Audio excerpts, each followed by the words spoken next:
नमस्कार प्रेक्षक हो, तुमच्या आवडत्या मालिकेच्या 11 जानेवारीच्याच म्हणजे आजच्या भागात तुम्ही पाहणार आहात. जाता जाता गणी प्रीतमला मिठी मारून रडू लागतो आणि म्हणतो, आम्हाला जायचंच नाही आहे प्रीतम सर गावाला, पण तायडी एकटी गेली तर तिथं ती एकटी पडेल ना, म्हणून मी तिच्यासोबत निघालो आहे. मला सगळं कळते हो, या सगळ्यात तायडीची काय चूक नाही आहे, पण आमच्या बाला काहीच करता येईना झाले. आता प्रीतम त्याला म्हणतो, ए छोटा पॅकेट, तुला माझ्यावर आदित्य सरांवर विश्वास नाही आहे का? तू गावी जा, थोडे दिवस राहा, मित्रांना भेट, एन्जॉय कर. शाळेला जायला तुला इथंच यायचं आहे बरं का, परत शाळा चुकवायची नाही आहे. आता गणी जाऊन डायरेक्ट रिक्षात बसतो. तेव्हा मारुती त्याला म्हणतो, गणी बाळा, अरे जाताना या बापाला भेटणार नाहीस का? गणी मात्र तोंड फुगवून दुसरीकडे बघत असतो. पारू म्हणते, गणी अरे काय बी झालं तरी बाप आहे तो आपला, जा भेट जा जा म्हणते नव्हता. आता गणी जातो, बाबाला मिठी मारतो, त्यानंतर पुन्हा रिक्षात बसतो. तेव्हा मारुती म्हणतो, शिस्तात जा आणि जमलं तर तुमच्या या कमनशिबी बापाला माफ करा. पारू म्हणते, बा असं का म्हणतोयस? मला माहिती आहे तू माझ्या बाबतीत कधी बी चुकणार नाहीस. तुला वाटतंय ना आम्ही इथं राहू नये, तर जाते मी. आता पारू भरलेल्या डोळ्यानंच बाचा, मारुतीचा आणि किर्लोस्कर घराचा निरोप घेते. त्यानंतर मारुती जेव्हा घरी येतो तेव्हा त्याला पोरांबरोबर घालवलेले क्षण आठवू लागतात. पारूनं भरवलेला प्रेमाचा घास, दोन्ही पोरांनी मारलेली प्रेमाची मिठी, हे आठवून पारुती घडाघडा रडत असतो. तेवढ्यातच तिथं सावित्री आत्या ताट घेऊन येतात आणि म्हणतात, दादा थोडं जेवून घ्या. मारुती म्हणतो, नको. आत्या म्हणते, एवढा त्रास होतोय तर का पाठवलात हो तुम्ही तिला? मारुती म्हणतो, अहो ताई, आपला शत्रू कोण तुम्हीच सांगा. आपला शत्रू म्हणजे आपली गरीब हो. गरीबाला काय, आपली इज्जत आबरू ह्याच्यापेक्षा काय महत्त्वाचं असतं का? आता इतकी वर्ष या किर्लोस्कर कुटुंबाकडं मी इमानीनं नोकरी केली, पण ह्या गोष्टीमुळं माझ्या इमानीवर पाणी फेरायला नको एवढंच वाटलं हो मला. इकडे गणी पारूला म्हणते, आपल्या बाला आपली काय बी काळजी नाही, पोटच्या लेकरांना आपल्या दूर करायला लागलाय, ते बी तुझी काही चूक नसताना. पारू म्हणते, गणी मोठ्या माणसांनी घेतलेल्या निर्णयावर कधी प्रश्न करायचे नसतात, त्यांनी आपला विचार करूनच निर्णय घेतलेला असतो. गणी म्हणतो, मोठ्याने निर्णय घ्यायचा आणि आपण ते मान्य करायची वी, आपले बी काहीतरी विचार असतात की. बानं गावाकडनं आपल्याला इकडं बोलवलं, आपल्याला विचारलं आणि आता अचानक आपल्याला गावाकडं पाठवलं, तेव्हा तरी विचारलं. मला तर खरं तर गावाकडं जायचं नाही आहे. आपल्याकडं बंगल्याकडं बघ, आदित्य सूर, प्रीतम सूर, प्रिया मॅडम, सावित्री आत्या, किती सगळी चांगली चांगली लोक आहेत. आणि तायडे, तुला पण या माणसांशिवाय करमणार आहे का गं? तुझी इच्छा आहे का खरंच ह्यांना सोडून जायची? एकदा स्वतःच्या मनाला विचार की. इकडं मारुती म्हणतो, माझी पोरं स्वाभिमानी आहेत आणि त्यांनी स्वाभिमानानंच राहावं असं मला वाटतं. यात काही चुकीचं आहे का? इथं राहून आदित्य सर आणि अहिल्या मॅडममध्ये काय प्रॉब्लेम झाला तर त्याचा दोष आणि बोट पारूवर दाखवावं असं मला अजिबात नाही वाटत. मी आयुष्यात काय बी सहन करेल, पण माझ्या पोरांकडं कुणी बोट दाखवलेलं मला नाही सहन व्हायचं. इतके वर्ष मी काम करून विश्वास कमवला, या विश्वासाची जागा अविश्वासानं घ्यायच्या आधीच मी माझ्या पारूला इथनं घालवलं. यात माझं काय चुकलं का हो? आत्या म्हणते, मारुती दादा, चांगले केलंस तू, इमानाला जागलास, मालकासाठी पोटच्या लेकरांना दूर केलंस ना तू. मालकांचा विचार केलास तू, पण पोटच्या पोरांचा विचार नाही केलास तू. तू जिंकलास मारुती दादा, पण बाप म्हणून हारलायस तू. ठीक आहे, तुम्ही केलं ना आता तुमच्या मनासारखं, चला खाऊन घ्या आता, कारण की तू उपाशी झोपलेला पारूला कधीच नाही आवडणार. मारुती म्हणते, तुम्हाला माहिती आहे का माझ्या लेकीला माझी किती माय आहे? आता मारुती इकडला ठेवलेलं ताट उघडून दाखवतो, त्यात जेवण वाढून गेलेली असते पारू. ते बघून सावित्री आत्या म्हणते, माझ्या पारूला ना लहानपणी ना आईबापाची माया मिळाली ना आत्ता, काय उपयोग असल्या जगण्याचा. मारुती म्हणतो, नाही नाही, मी पण जाणार आहे ना आता गावाकडे जाऊन मी कष्ट करून माझ्या लेकरा बाळांमध्ये राहील. या वयात मी आणि काय करणार आहे? सावित्री आत्ता म्हणते, सावर स्वतःला आणि जेवून घे थोडंसं दादा. इकडं गणी म्हणतो बाप आठवाले म्हणूनच आपण गावाकडे निघालोय ना. पारूला वाईट वाटतं. पारू म्हणते अरे गणी तुला बाकडं राहायचं असेल राहा ना तू. बानं फक्त मला एकटीला जायला सांगितले. तुला खरंच जायचं असेल ना तर ह्या रिक्षावाल्या काकांना सांगते मी रिक्षा वळवूया आणि तुला सोडून येऊया. गणी म्हणतो मला राहायचं तर आहे इथं पण तुला सोडून नाही. तिकडं तुझ्या एकटीची काळजी कोण घेणार. आता पारूला आदित्यासोबत घालवलेले सुंदर सुंदर क्षण आठवू लागतात आणि तिच्या डोळ्यातून घळाघळा पाणी येतं. ते बघून गणी म्हणतो बघ आली का नाही तुला पण बंगल्याची आणि आदित्य सरांची आठवण. त्याशिवाय तुझ्या डोळ्यातनं पाणी आलंय का. असं म्हणतच गणी पारूच्या डोळ्यातलं पाणी पुसतो. इकडं सकाळी सकाळी अनुष्का किचनमध्ये येते आणि सांगते पारू आत्या आज आपण काहीतरी स्पेशल बनवायचं का.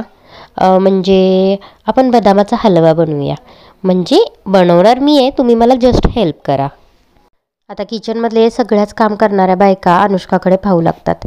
तेव्हा सावित्री आत्या त्यांच्यावर चिडतात आणि म्हणतात तुम्ही काय बघताय कामं करा ना आपापली. अनुष्का म्हणते सावित्री आत्या मी तुम्हाला काहीतरी विचारलं. तेव्हा त्या म्हणतात सॉरी मॅडम हिथं ना पारूनं काम केलं आहे. इथली प्रत्येक गोष्ट फक्त पारूला माहिती आहे. तिनं इथं कुठं काय ठेवलं आहे मला माहिती नाही आहे. हे किचन पारूनं सांभाळलं आहे. आम्ही फक्त तिला मदत करत होतो. कुठं काय ठेवलं आहे हे खडानखडा फक्त पारूला माहिती आहे. त्यामुळे वस्तू सापडायला जरा वेळ लागेल.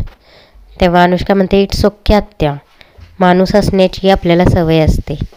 आता पारू इथे नाही आहे त्यामुळे माणूस नसण्याची सवय पण करून घ्या. हो ना.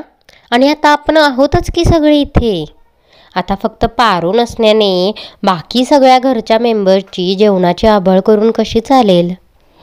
हो ना. मग चला लागा कामाला. मी तर म्हणते मी आदित्याला कॉफी बनवते आणि आजच्या कामाची सुरुवात करते. आता ती सावित्री आत्यांना धक्का देऊन साईडलाच करते आणि म्हणते व्हा बाजूला म्हटलं ना मी कॉफी बनवणार आहे. आता अनुष्का कॉफी बनवून आदित्यच्या रूममध्ये जाते आणि त्याला उठवत म्हणते गुड मॉर्निंग. आदित्यही उठल्या उठल्या म्हणतो गुड मॉर्निंग पारू. आता अनुष्काकडे बघून तो म्हणतो अनुष्का तू कशी काय आली आहेस कॉफी घेऊन. अनुष्का म्हणते हो मला माहिती आहे नेहमी पारूच तुझ्यासाठी कॉफी बनवून आणते. पण काल ना ती गणीसोबत गावाकडे गेली आहे. नाही म्हणजे प्रीतमने तिला थांबवण्याचा खूप प्रयत्न केला रे पण तिने ऐकलंच नाही. अरे शेवटी मीच मॅम पुढे हात जोडले आणि म्हणलं पारू गावाकडे जाते त्यांना थांबवा. पण नाही रे मॅमनी पण काय ऐकलं नाही. त्याही म्हणल्या जाते तर जाऊ दे. बरं तू कॉफी पिऊन घे मी आलेच. असं म्हणत ती पारू ज्या ग्लासमध्ये फूल ठेवते तो ग्लास उचलते. तेवढ्यात आदित्य म्हणतो अनुष्का ते ठेव तिथेच राहू देते. पारू येतच असेल ताजं फूल घेऊन. अनुष्का म्हणते अरे आदित्य मी तुला जे काही सांगितले ते तुला ऐकू आलं नाही का. अरे पारू गावाकडे गेली आहे. मारुती मामांनी तिला गावी पाठवलं आहे. कालच तिने सगळ्यांचा निरोप घेतला आहे. आदित्य म्हणतो काळजी करू नको पारू येतच असेल मी 3 म्हणायच्या आत ती येईल. अनुष्का म्हणते आदित्य मला माहिती आहे तुला सत्य पचणं अवघड आहे पण रिॲलिटी हेच आहे की पारू गावाकडे गेली ती आता नाही येणार. आता आदित्य काउंट करू लागतो 1 2 3. अनुष्काला वाटू लागतं मूर्ख आहे का हा माणूस जरा. आता आदित्य दाराकडे बोट करतो तशीच पारूची एंट्री होते. अनुष्काचा चेहरा मात्र बघण्या झाल्यासारखा झालेला असतो. पारू आत येताच म्हणते गुड मॉर्निंग सर. पारूच्या हातात जास्वंदाचं ताजं फूल असतं. आता पारू पटकन आतमध्ये येते त्या ग्लासमधलं फूल चेंज करते ताजं फूल त्यामध्ये ठेवते आणि तिथून निघून जाते. अनुष्का मात्र स्वतःच्या चेहऱ्यावर खोटं हसू आणण्याचा प्रयत्न करत असते. तेव्हा आदित्य म्हणतो अनुष्का पारूचं जगणं पारूचा श्वास इथंच सुरू होतो आणि इथंच संपतो. मी खूप चांगलं ओळखतो पारूला. आता अनुष्का तिथं वरच्या तोंडानं हसते आणि अहिल्याकडे येते. अहिल्या चहाचीच वाट पाहत असते. तेवढ्यात अनुष्का सांगू लागते मॅम ती पारू. तेवढ्यातच तिथं पारू चहा घेऊन येते आणि म्हणते गुड मॉर्निंग देवी आई.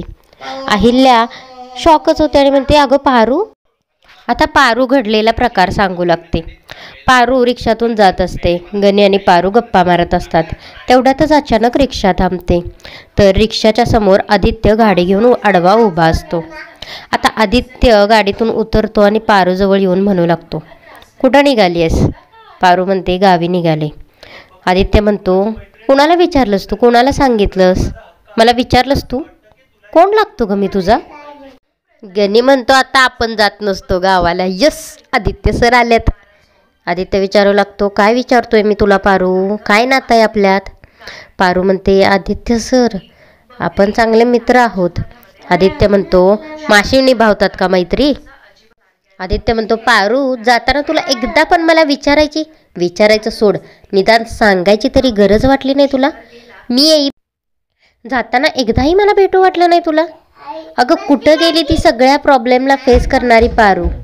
अगं, प्रॉब्लेम हे आयुष्यात सगळ्यांच्या येतच असतात, म्हणून असं पळून नसतं जायचं. अगं पारू, ह्यातून आपल्याला मार्ग काढता आला पाहिजे. आणि अगं, झालं त्यात तुझी चूक पण नाही आहे, मग तू का निघाली आहेस? पारू म्हणते, मला आणि बाला पण असंच वाटतंय की माझ्यामुळं तुमच्यात आणि देवी आईच्यात काय प्रॉब्लेम नको यायला. आदित्य म्हणतो, तुला खरंच वाटतं का गं तुझ्यामुळे कुणाच्या आयुष्यात अडचण निर्माण होऊ शकते? आणि जे काही झालंय ना, ते फक्त गैरसमजुतीमुळे झालंय. आणि जे काही गैरसमज आहेत ते प्रत्येक नात्यात होत असतात ग, आणि कालांतराने ते सॉर्ट आउट पण होतात. आणि मुळात तू काय, जगातली कोणतीच व्यक्ती आईच्या आणि माझ्यामध्ये मतभेद निर्माण करू शकत नाही. आत्ता फक्त आम्हाला एकमेकांच्या गोष्टी पटत नाही आहेत इतकंच झालंय. पण त्यावर तू इथून सगळं सोडून जाणं हा उपाय असू शकत नाही. गणी, खाली उतर रे, तू खाली उतर, असं म्हणून तो गणीला उतरवतो. पारू मात्र उतरत नाही. पारू म्हणते, आदित्य सर, पण बा. आदित्य सांगतो, तू खाली उतर, मारुती मामाशी जे काही बोलायचं ते मी बोलीन. आता गणी म्हणू लागतो, अगं तायडी उतर की लवकर, मला एकतर कधी एकदा घरी जाईन असंच वाटायला लागले. आदित्य म्हणतो, बघितलंस, हा गणी पण तुझ्यापेक्षा जास्त समजूतदार आहे. आता आदित्य रिक्षाचे झालेले पैसे भरतो आणि पारूला खाली उतरायला लावतो आणि गाडीतून दोघांनाही घरी घेऊन येतो.